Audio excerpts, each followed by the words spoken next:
एक संत काशी पहुंचे, बहुत साल पहले की बात है। बोले हम उन्हीं के यहाँ भिक्षा करेंगे जिन्होंने 100 यज्ञ किए होंगे।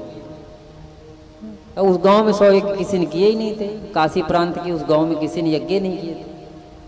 अब कौन बाबा को खिलाए खाना? तो सबने कहा क्या बाबा भूखे चले जाएंगे क्या? तो बोले तो पाप पड़ेगा।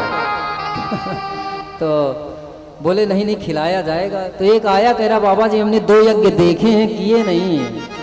तो बाबा बोले इससे बात बनेगी नहीं, 100 यज्ञ पूरा कंप्लीट चाहिए।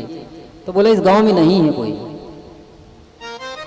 तो वो संत और कोई नहीं थे, शंकर जी के अवतार गुरु गोरखनाथ जी थे। परीक्षा लेने गए थे अपने भक्तों की।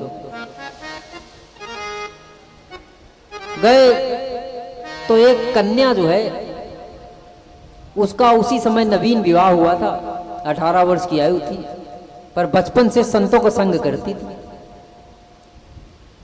वो पहुंची स्वामी जी के पास। बोले स्वामी जी आप मेरे घर में भोजन करिए। तो बोले बिटिया क्या तुमने 100 यज्ञ किए? बोले महाराज 100 को तो पता नहीं, 100 को तो पता नहीं, लेकिन आप गिन लो। कहन कैसे? बोले आप ही ने तो एक बार कथा में कहा था कि जो जो पग आगे बढ़े कोटिन यज्ञ समान संत मिलन को जाइए। तो बोले हम संतों के पास खूब गए, खूब गए।